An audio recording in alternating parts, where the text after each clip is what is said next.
acara kesayangan kita bersama saya Arini Manafe dalam acara Intok Promediners dengan tema pengembangan praktik mandiri keperawatan berbasis UMKM. Jadi kita lanjut saja kepada narasumber kita yang sudah ditunggu-tunggu oleh teman-teman semua. Mendengar tadi yang sudah disampaikan oleh pihak pemerintah yang diwakili oleh staf khusus bidang UMKM dan koperasi, Pak Angga, ya di sini sudah hadir Pak Angga. Apa yang akan dilakukan oleh DPD PPNI Kota Bitung untuk bisa mengembangkan skill atau di sini bentuk dukungan apa yang akan diberikan lah kepada para perawat yang lagi menantikan pekerjaan maupun yang sudah mungkin sementara melakukan UMKM, mengembangkan UMKM-nya. Silakan ya. Oke, terima kasih. Melihat apa yang Pak Angga selaku staf khusus bidang UMKM sampaikan tadi bahwa menggali potensi diri dulu itu hal yang pertama. Nah, kami selaku DPD justru melihat ini hal yang baik ke depan. Kami akan coba kolaborasi bersama teman-teman himpunan, terutama Inwoknaya dalam hal ini, untuk memfasilitasi teman-teman baik yang sudah bekerja ataupun memang yang belum sama sekali bekerja. Kita akan ada pelatihan-pelatihan kerjasama nanti ke depannya. Teman-teman tidak usah khawatir bahwa ketika ada dukungan dari DPD itu bahwa kami juga akan memfasilitasi bentuk-bentuk apa saja pun nantinya ke depan. Dan saya sangat berharap bahwa UMKM praktik mandiri keperawatan yang telah dirintis dari Inwokna dalam hal ini Bung Faris yang pertama kali justru ada di Kota Bitung, ini harus lebih berkembang lagi. Dan saya berharap juga ada support sistem yang baik dari pihak pemerintah. Mudah-mudahan ini dilirik oleh Pak Wali Kota Bitung yang juga beliau sungguh support untuk hal-hal yang seperti ini. Dan kita rasa ketika ini hal yang baru, UMKM, kalau kita melihatnya hal yang baru ya, UMKM yang baru, ini UMKM dalam bentuk profesi. Jadi kami berharap support dari mudah-mudahan Pak Wali melihat ini semua ya, Mbak Uni, Pak Wali, Mbak Uni. Ini saya sangat berharap ada dukungan penuh lah. Sehingga nanti untuk memfasilitasi teman-teman juga kami dari DPD pasti sangat support sekali. Saya kira demikian. Nanti dengan Bung Faris kita akan ke depan kita pasti akan kerjasama. Selesai ada talk show dan lain-lain sebagainya, tapi pasti akan ada pengembangan ke depan. Yang saya harap juga bersama juga dengan teman-teman yang lain di kabupaten kota yang lain juga melakukan hal-hal yang seperti ini. Mudah-mudahan beliau selaku ketua DPW yang terpilih, Pak Andi, akan selalu support bagi kami DPD Kota Bitung. Terima kasih. Terima kasih banyak ya Nurse Yoyo, ini memberi semangat baru nih buat teman-teman perawat yang ada di Kota Bitung. Jangan berkecil hati kalau belum dapat pekerjaan ya, karena bukan berarti kita tidak berguna. Kita punya ilmu yang bisa diuangkan, jadi cuan dong. Iya. Oke ya, dari Nurse Faris sendiri ya, tadi ini sudah disampaikan langsung loh oleh Sekretaris DPD Kota Bitung, PPNI Kota Bitung, bahwa ingin menjalin sebuah kolaborasi yang nanti mungkin di belakang layar setelah ini pasti ada perbincangan khusus untuk menindaklanjuti apa yang sudah kita perbincangkan di sini. Nah, oke, dari Nurse Faris sendiri ya, mungkin ada pengembangan atau mungkin inovasi selanjutnya, langsung saja direspon apa yang sudah disampaikan dari lubuk hati DPD Kota Bitung ini. Silakan. Mendengar tadi Bung Yoyo ya sebagai Sekretaris DPD Kota Bitung, saya melihat ini merupakan suatu peluang yang memang sungguh luar biasa ya.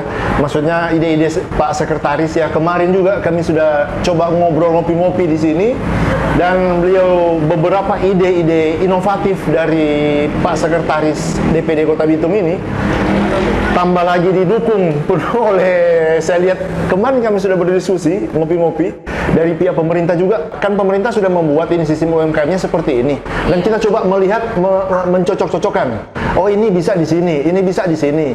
Tadi malam sampai jam 1 malam ya kita ngobrol-ngobrol kemarin tadi malam itu dan coba iya hampir 24 jam karena berbicara UMKM ini tidak ada habisnya ya, tidak ada habisnya. Jadi kita coba tadi malam kemarin malam itu kita coba mencocok-cocokkan. Ini maksud pemerintah membuat UMKM-nya seperti ini ya, akan didukung seperti ini. Nah, apa yang bisa kita tarik kepada profesi kita? agar supaya ini matching dengan pemerintah, berjalan bersama apa yang merupakan misi dari pemerintah Kota Bitung dan dari kami organisasi profesi itu bisa berdampak kepada teman-teman kita, perawat-perawat, dan hasilnya bisa dirasakan oleh masyarakat sekitar kita. Bagaimana teman-teman kita itu ada beberapa teman-teman kita di rumah lukaku ya, mereka berjuang merawat, contoh ini salah satu contoh, merawat pasien itu yang ada di Pulau Lembe, yang ada di ujung Pulau Lembe. Perjuangan ke sana itu agak sulit ya. Itu ada bisa dilihat dalam channel YouTube kami Rumah Lukaku Indonesia ya. Kita search di situ ada Rumah Lukaku Kota Bitung, dan mereka coba melakukan pelayanan di ujung di Pulau Lembe seperti itu. Mereka itu contoh pasien yang sudah paliatif ya. Maksudnya sudah tidak bisa tertolong. Pasien tersebut sudah menderita penyakit karsinoma ya, kanker begitu, jadi tapi sudah tidak bisa tertolong. Jadi teman-teman ini coba melakukan pelayanan paliatif. Iya, home service di rumah.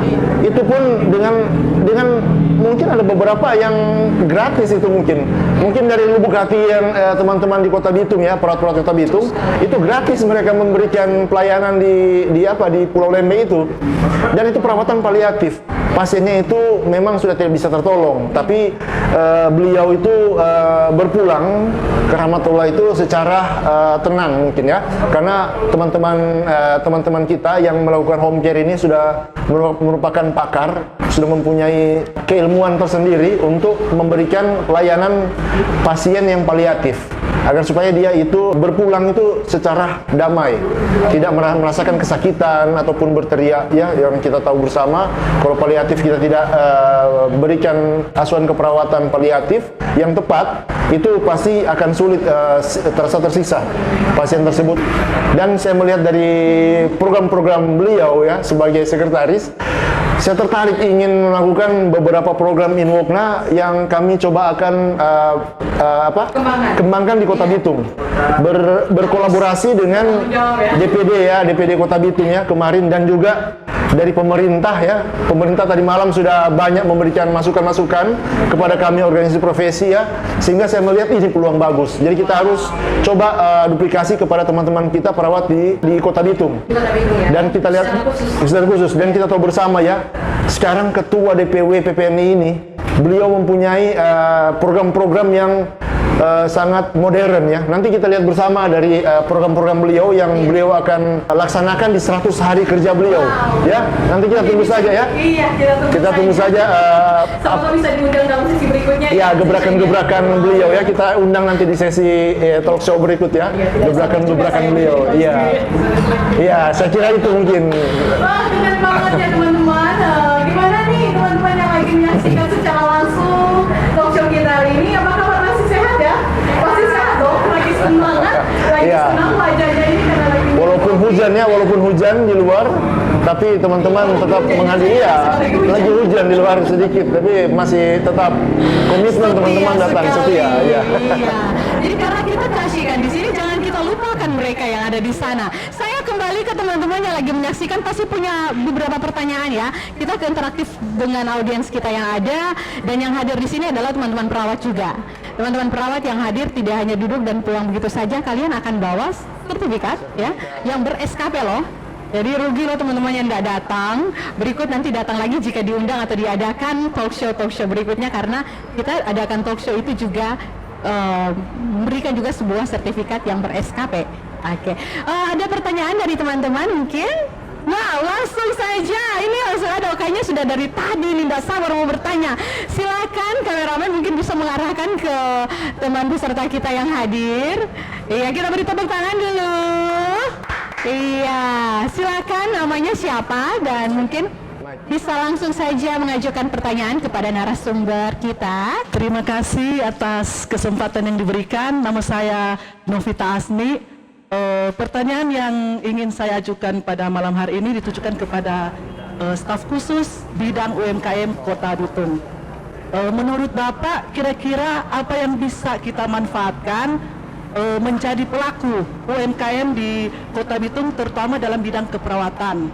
Dan bagaimana langkah awal yang harus kita lakukan untuk mengembangkan UMKM tersebut, karena ini awal bagi kita sehingga perlu banyak masukan dari Bapak yang sudah berpengalaman dalam bidang UMKM ini. Terima kasih. Ternyata menyimak sekali ya peserta kita, jadi langsung saja bisa dijawab pertanyaannya Pak Angga. Pertanyaan dari audiens kita mungkin bisa langsung saja dijawab. Iya. Jadi terima kasih untuk pertanyaannya. Jadi terkait UMKM, terkait profesi ya, profesi perawat ingin memulai usaha. Jadi yang seperti yang sudah disampaikan tadi, kita harus kembangkan potensi diri. Jadi kita cari tahu peluang, kita lihat peluang usaha apa yang diri kita tahu untuk kita kembangkan. Contoh, ada teman-teman yang perawat bagian inwokna ya, yang tahu tentang penyakit diabetes. Kalau ketika orang ada penyakit diabetes, dia harus makan makanan yang sehat. Teman-teman perawat yang mempunyai potensi, yang punya skill, mengetahui kadar apa yang harus dia makan, bisa dikembangkan dari situ. Itu salah satu. Dan ada beberapa contoh, bukan cuman yang berkaitan dengan bidangnya, tapi dengan skillnya. Pasti ketika dia seseorang mengikuti perkuliahan, mengikuti sekolah, workshop dan sejenisnya, dalam beberapa tahun itu pasti ada kegiatan-kegiatan mungkin semacam ekskul ya di kampus atau universitas yang kita bisa tahu sendiri. Contoh, ada teman-teman yang syuting pada malam hari ini, teman-teman perawat loh. Jadi mereka mengembangkan potensinya dari skillnya tentang fotografi. Seperti itu. Jadi ada banyak potensi-potensi usaha yang bisa teman-teman perawat kembangkan. Kalau yang teman-teman dari Rumah Lukaku itu karena melihat peluang. Ternyata ketika kita buka Rumah Lukaku, banyak masyarakat terbantukan dan memudahkan masyarakat, seperti itu. Untuk profesi, ingin memulai usaha dengan profesi perawat gitu. Jadi ada banyak jenis profesi kan yang harus yang ada di Kota Bitung atau di seluruh Indonesia. Jadi ketika kita mau membuka usaha di bidang profesi, kita lihat profesi apa yang kita buka. Kita tentang klinik, tentang toko farmasi dan sejenisnya. Itu ada namanya DPM PTSP, Dinas Penanaman Modal dan Pelayanan Terpadu Satu Atap, berlokasi di Kek. Di sana ada begitu banyak fasilitas, fasilitas yang bisa teman-teman perawat konsultasi bisa tentang pembuatan perizinan berkaitan dengan profesi keperawatan. Bisa diulangi lagi Pak Angga, di mana? Di DPM PTSP. PTSP Ya, DPM PTSP ya teman-teman, bisa nyimak ya ini. Jadi kalau kalian yang mau tertarik membuka usaha, bisa langsung konsultasi untuk perizinannya ke Satu Atap ya. Saya coba menambahkan sedikit tentang bagaimana kalau langkah-langkah untuk kita mendirikan praktek UMKM dalam praktek mandiri keperawatan ya. Nah, contohnya intinya kita punya ilmu dulu. Ilmunya kita punya dulu. Ya, bukan perawat, kita punya ilmunya dulu. Kemudian kita punya skillnya. Keilmuannya kita bukan berarti skill ya. Jadi kalau kita kadang-kala orang berilmu tinggi tapi skillnya nggak jadi, tangannya nggak jadi, atau tangannya jadi tapi pengetahuannya kurang. Jadi kita harus menyimbangi ini antara skill dan pengetahuan, harus balance. Dan kemudian setelah itu kita punya teknik komunikasi. Yang paling penting dalam pendirian praktek mandiri keperawatan bukan bangunannya, ya, bukan bangunannya semegah apa bangunan praktek mandiri keperawatan kita, bukan itu. Tapi yang akan kita jual ke masyarakat adalah cara kita untuk menjelaskan bagaimana cara dia itu untuk keluar dari permasalahan kesehatannya.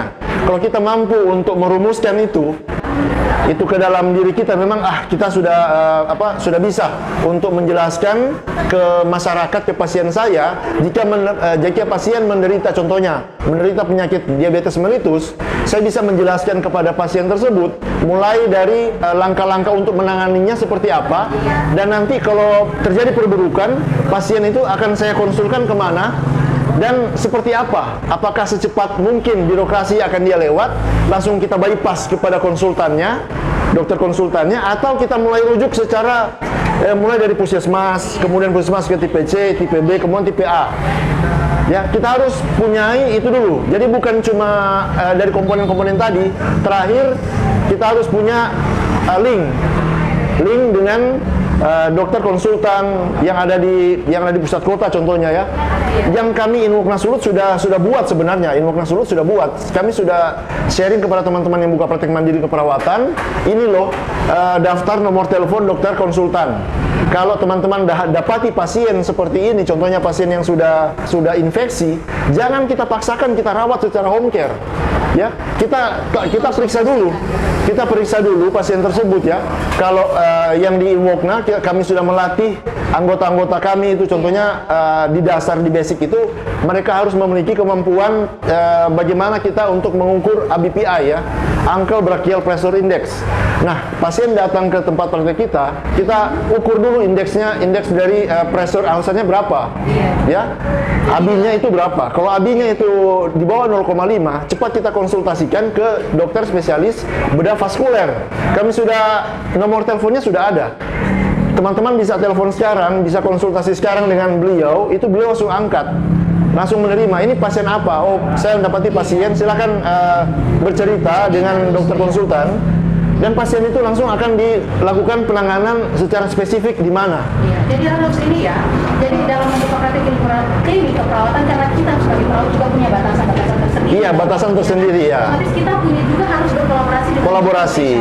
Iya, jadi yang tertarik jangan lupa juga kita kolaborasinya juga dengan dokter-dokter spesialis terdekat. Iya. Karena apa? Pasien yang kita rawat, jika kita tidak mampu untuk merawat karena ada penanganan yang harus lebih lanjut yang tidak bisa kita atasi di klinik kita, Iya. maka harus dirujuk atau dikonsultasikan. Itu gunanya kita berkolaborasi. Iya, kami juga sudah membuat regulasi ya. Inwokna Sulut sudah membuat regulasi sistem bagaimana kita melakukan bypass.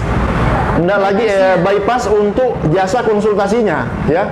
Bukan secara kalau kita rujukannya tetap menggunakan jasa sistem rujukan terpadu, ya, pakai BPJS itu kan, mulai dari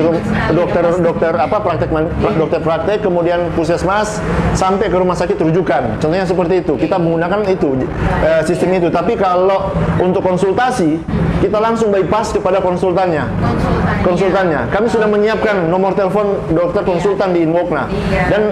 Dan pelatihan kami itu sudah memang basicnya itu harus dimiliki. Pengetahuan itu harus dimiliki. Sudah ada protapnya kami sudah buat. Iya, sudah, karena sudah banyak kasus kan, fenomena teman-teman yang buka praktek mandiri, kemudian kendalanya di situ. Ini pasien datang ke saya sudah sepsis ya, sudah infeksi. HB-nya tiba-tiba dia periksa sudah 7, leukositnya itu 30.000. Nah, saya akan bikin apa pasien ini? Pasien dengan infeksi kuman bakteri, contohnya bakteri yang ganas ya, MRSA ataupun Pseudomonas ya, itu hanya memerlukan waktu beberapa jam saja atau beberapa hari sudah sepsis pasien. Dan kalau kita tidak segera tangani, pasien akan meninggal. Nah, jadi gunanya kita buka praktek mandiri ini, kita langsung bypass kepada konsultan kita. Contohnya kita buka praktek mandiri yang ada di pelosok-pelosok di Pulau Lembe, contohnya ya. Apalagi berapa durasi yang akan mereka daerah yang sulit dijangkau. Nah, itu jadi kita kalau sudah memiliki beberapa komponen itu di dalam diri kita dulu sudah memiliki, baru kita buka praktek mandiri keperawatan, buka tempatnya itu.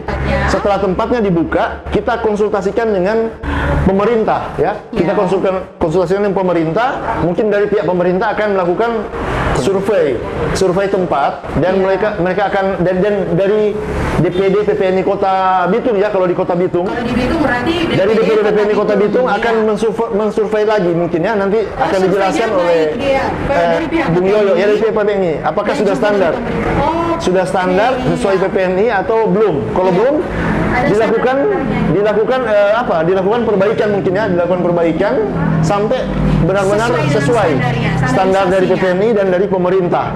Nanti ada surat izin dari pemerintah mungkin akan dikeluarkan sehingga kita bisa sah buka praktek mandiri keperawatan Dan nanti kami dari Inwok Nasulu sebagai profesi keperawatan yang dalam bidang perawatan luka stoma kontinen bisa memberikan tahapan-tahapan bagaimana kita melayani masyarakat secara profesional dan sesuai dengan standar profesi yang dibuat oleh PPNI.